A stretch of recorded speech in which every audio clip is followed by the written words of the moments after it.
When I got your bio, the first thing that struck me was this is someone who is finding his way to wow. Well, it's not just the pressure from my father. There's societal pressures as well too. There's just people saying, "Well, you're in your early 20s, you're having fun, but one day you'll settle down, you'll have a real job, a real career."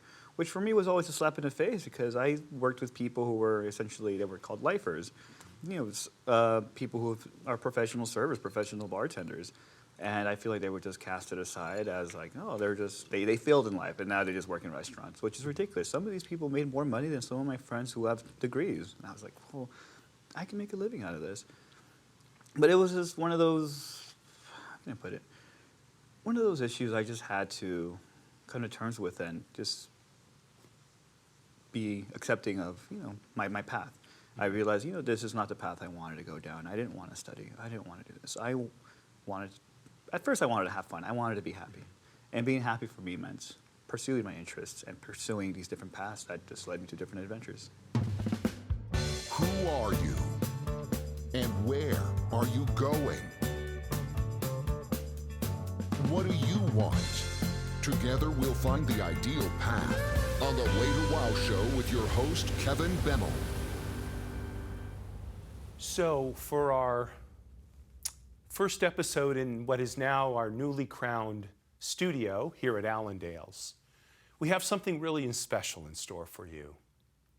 Our bartender is Bryant Orozco, and aside from making what he's been tantalizing me with, it sounds like a fantastic cocktail, we're going to sit down with Bryant and learn about him. And I don't know if he would quite call it this, but I would call it almost a quest to understand his heritage.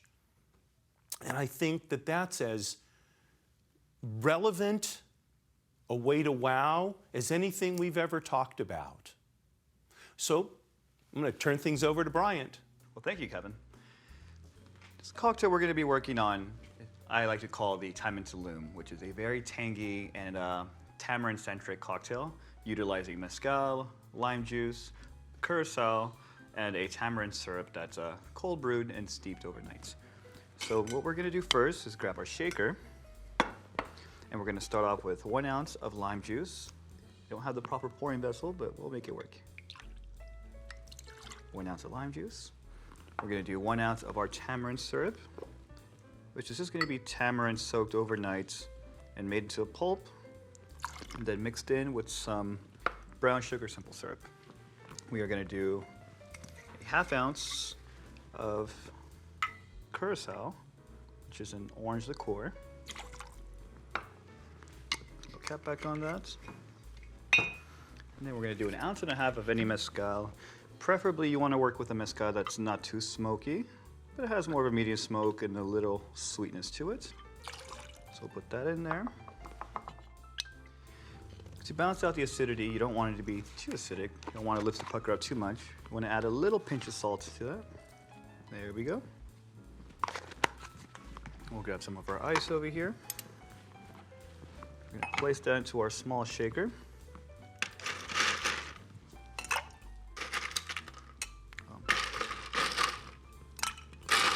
Ice is a little melted. Got to get the bigger ice cubes. That there. Let's see. Put our big tin, give it a nice little tap, make sure it's nice and snug. Shake away. As you're shaking, grab your glassware. They're all set, ready to go. Nice little smack. Then, before we put it into our glassware, shown over here, we want to add a little bit of soda water. Kind of give it a little effervescence, a little bubbly. And since we're making a cocktail for 2 here, we'll just add a little splash here, a little splash there. We'll add some more ice to our glasses. That way our drink stays nice and cool.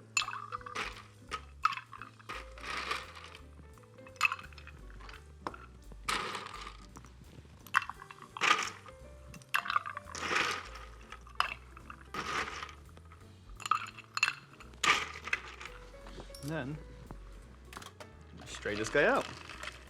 Give it a little swirl. One there. One there. And to finish that off here, to add a little extra sweetness, we're going to garnish it with an orange wedge. If you happen to have any sal de gusano, it's always nice to add a little sprinkle above the oranges here.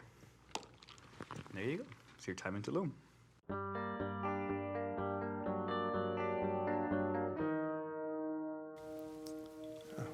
Great, thank you. You're very welcome.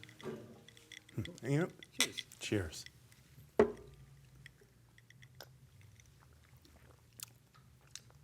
Wow. Yeah, tangy, tart. Yeah, but yeah, tangy tart, a little bit smoky, probably from the mezcal, no? Right. Yeah. So good. Have a seat. Will do. Glad you enjoyed it. Yeah, absolutely. From when you told me about the recipe, I was thinking this has got to be something really unique. So Right. It's perfect for this weather too. yeah, absolutely, absolutely. Great summertime cocktail.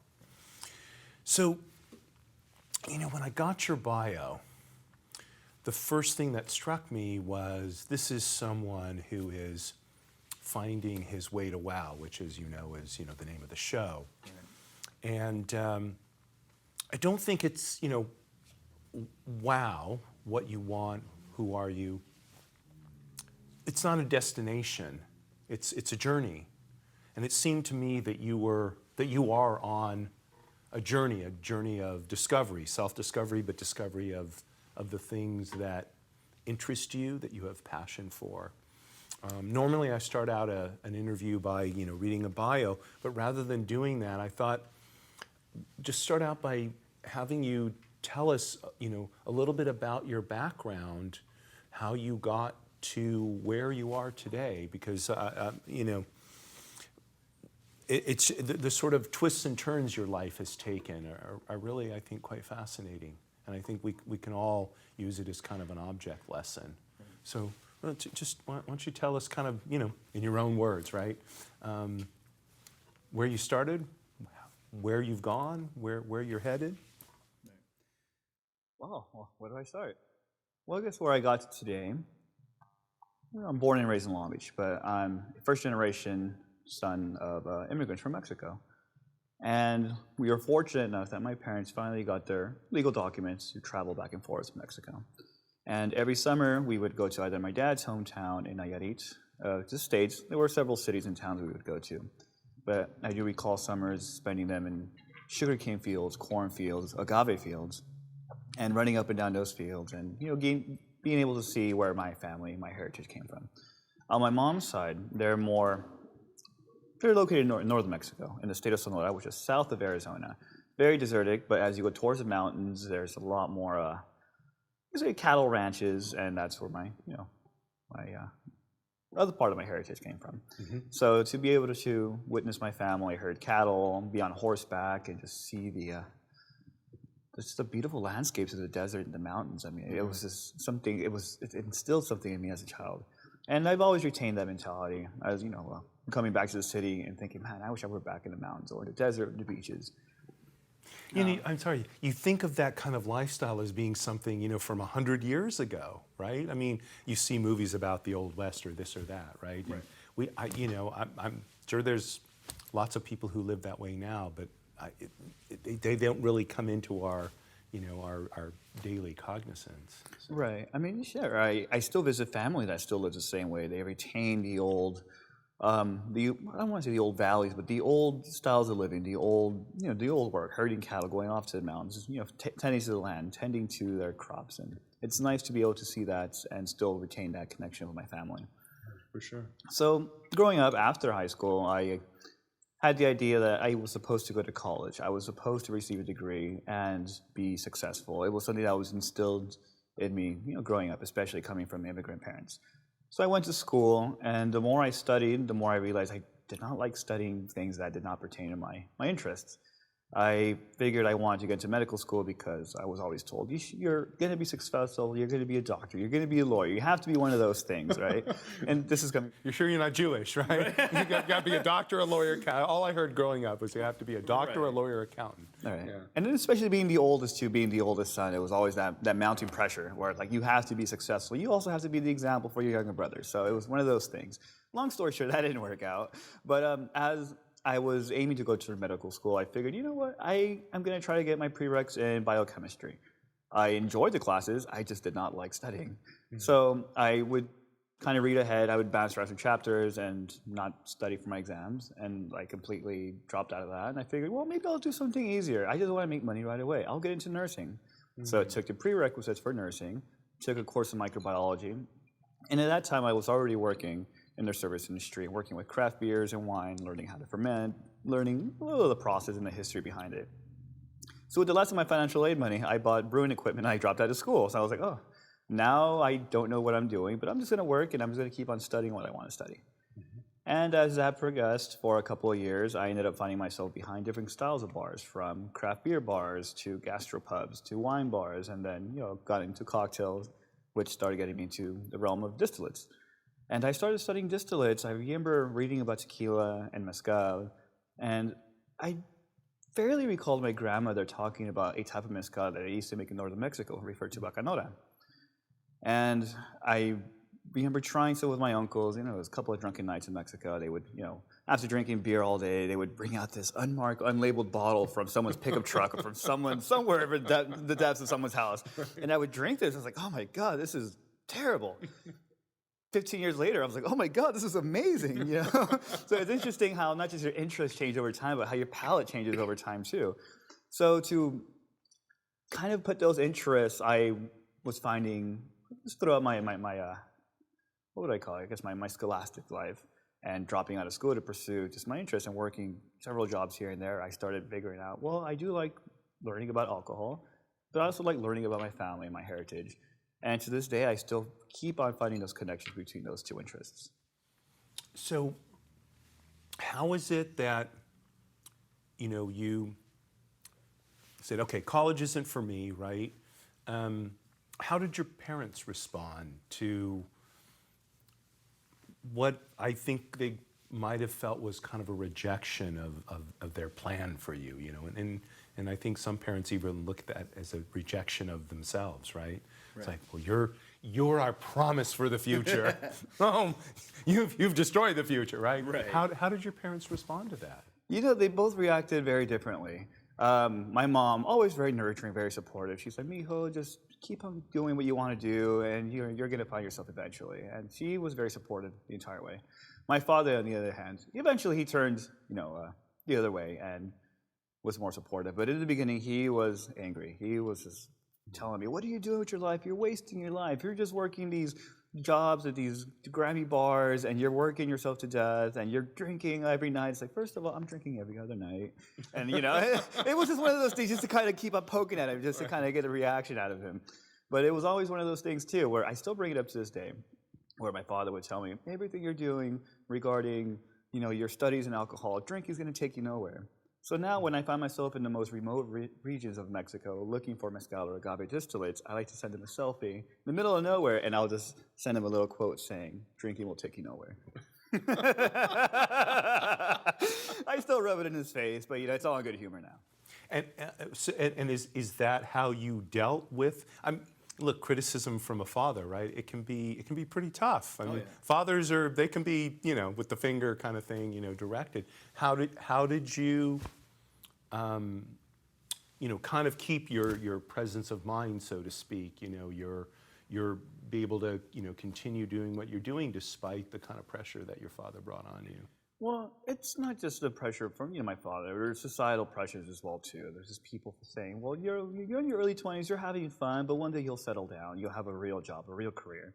Which for me was always a slap in the face because I worked with people who were essentially they were called lifers, people who are professional servers, professional bartenders, and I feel like they were just casted aside as like, oh, they failed in life, and now they just work in restaurants, which is ridiculous. Some of these people made more money than some of my friends who have degrees, and I was like, well, I can make a living out of this.